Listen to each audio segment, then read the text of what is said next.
Lesson 18 tayo ng ating iPhone and iPad repair. iPhone, no power in high boot current. So, sa pagkakataong na ito, kaya ayaw daw mag-power ng isang iPhone kasi mataas yung current niya pagdating sa regulated power supply kapag itetest natin yung unit. So, malaki ang chance na ayaw mag-boot ng isang iPhone or iPad ay dahil sa water damage. Kapag water damage, may makikita tayong indication na color red yung sticker na nakalagay kasi ito dapat puti ito. Pag hindi pa napapasokan ng tubig ang isang unit, color white itong makikita natin dito. So ngayon, malalaman natin na water damage na pala ang isang unit kapag nagkulay pula yung sticker na indicator na tinatawag din ito na water damage indicator. So sa ganitong pagkakataon, kaya pala ayaw mag-power on ang isang unit ay dahil sa water damage. So pag may water damage na ganyan, pataas ang chance na nagkakaroon siya ng high boot current. So ano ba yung high boot current? Dito ay pinapakita sa picture na ito. Kapag ang current ay pumalo or nag-react sa power supply kahit di pa ito ino-open at ang voltage ay nag-drop na mababa pa sa zero, tinatawag itong high boot current. So sa pagkakataon na ito, malaki ang chance ng isang unit na ang problem niya ay nasa PPBCC main. Kasi nabasa nga siya, unang-una nabasa siya. So kaya siya nagkaroon ng ganitong high boot current. Ang high boot current kapag hindi pa pina-power on yung unit pero sinuplayan natin ng supply ng voltage, ang voltage niya nagda-drop and then ang current niya tumataas. So itong letter A na ito ay current, ito ay voltage. Ngayon, pag sinuplayan natin siya ng 4.2 volts sa regulated power supply, ang current niya biglang tumataas kahit hindi pa natin pina-power on or pinipindot yung on-off switch ng isang unit. So, katulad ng sinabi natin, ang malaki ang chance na nasa PPBCC main ang problem ng isang iPhone kapag ganito ang problema niya.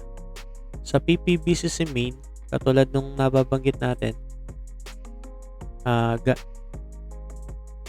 manggagaling siya sa charging IC papunta kay PPBCC main at dadaanan niya si PMU. Pero dito pa lang sa PPBCC main, malalaman na natin yung mga kalapit na piyesa nito, baka naandito yung problem. Sa ganitong pagkakataon, si U2000 PMU, maaring pag gumamit tayo ng microscope, malalaman agad natin na may problem pala sa kalapit na piyesa ni U2000 or PMU. Although ang charging IC natin ay nasa may mababang part, pagka nakita natin to sa block diagram, si charging IC ay may code na U2300. Ito yung U2300 sa bitmap. Sa J2400, which is battery connector natin, ay may konektadong linya ang charging IC natin. Connected dito si MOSFET dahil nagkakatulungan sila para magkaroon ng positive pure power papunta kay PPBCC main. Ang mga kalapit piyesa ng MOSFET ay papasok sa PPBCC main, so magkakaroon ng voltage dito. So, kung ang problem ng water damage natin ay nasa mga related components malapit dito sa may MOSFET, lalabas na kasi to, magiging PPBCC main na to. So, ito na yung positive pure power. Maaaring nandito yung problem or na-damage yung mga capacitor dito. So, dito tayo mag-replace ng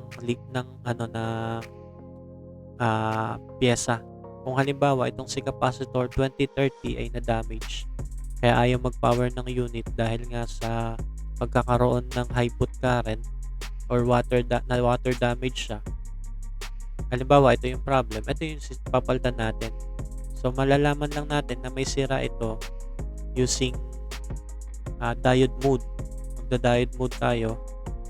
And then or mas madaling malaman ang problem nito kapag gagamit tayo ng digital microscope. Sa physical appearance pa lang nito, makikita na natin na damage siya.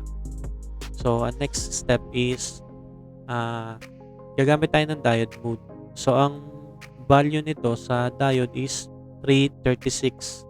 So, kapag hindi natin nakuha yung value nito at sobrang baba niya at ito nga yung suspect natin na may problem, pwede natin siyang palitan.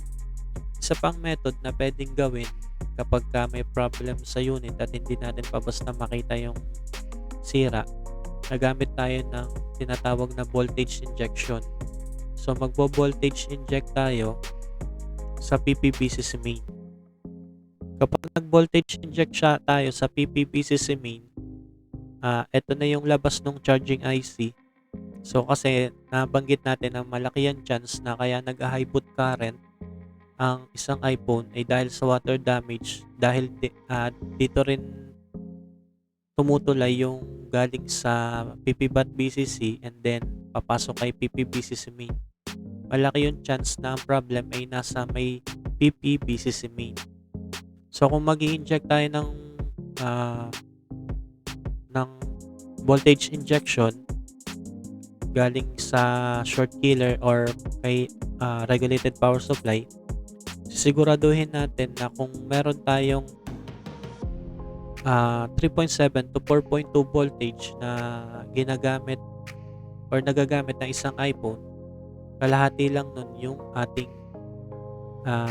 isa-set sa ating regulated power supply. So katulad nito, isa itong uri ng regulated power supply. Meron itong setting na isa-set natin sa mababang setting ng voltage pero tataasan natin ng hanggang 2 ampere yung amperahe ng isang RPS para makapag-supply tayo ng voltage. At doon sa ganung pagkakataon, malalaman natin yung kung alin ba yung iinit dito sa mga pyesa. Kapag may uminit dito, pero bago natin malaman na yung reaction ng init niya, gumagamit din tayo ng Rosin flux or Rosin dispenser. Magkasama yung dalawa, lalagyan natin ng Rosin dispenser yung malapit sa PPBCC main. Doon tayo maglalagay ng Rosin dispenser. Yung Rosin smoke niya, magre-react yun dito sa mga SMD components. At pag nag-react siya dito sa mga SMD components, tapos naglagay na tayo ng voltage o nag-voltage inject na tayo, malalaman natin dito yung problem kapag nag-react yung isang pyesa sa na inilagay natin na Rosin smoke. Kasi kapag naglagay tayo ng Rosin smoke dito sa mga pyesang SMD components, magkakaroon siya ng smoke effect dito. And then kapag nag-inject na tayo ng voltage, magre-react siya. Malalaman agad natin na yun pala yung problem ng isang system, ng isang iPhone. So sa ganung pagkakataon, madali natin malalaman na yun pala yung problem niya, kaya nagkakaroon ng high boot current dahil na water damage nga yung isang unit. So yun lang sa ngayon ang lesson natin tungkol sa iPhone na high boot current. Dahilan ng pagkakaroon ng high boot current ay dahil na water damage nga yung unit. So kung may sirang pyesa, sa madaling salita, kung may sirang pyesa, yun ang una na natin papalitan. At malalaman natin na sira yun dahil sa mga method na ginawa natin katulad ng diode mode at pagbo-voltage inject. So yun lang sa ngayon mga kakuya, and maraming salamat at kita tayo sa next lesson.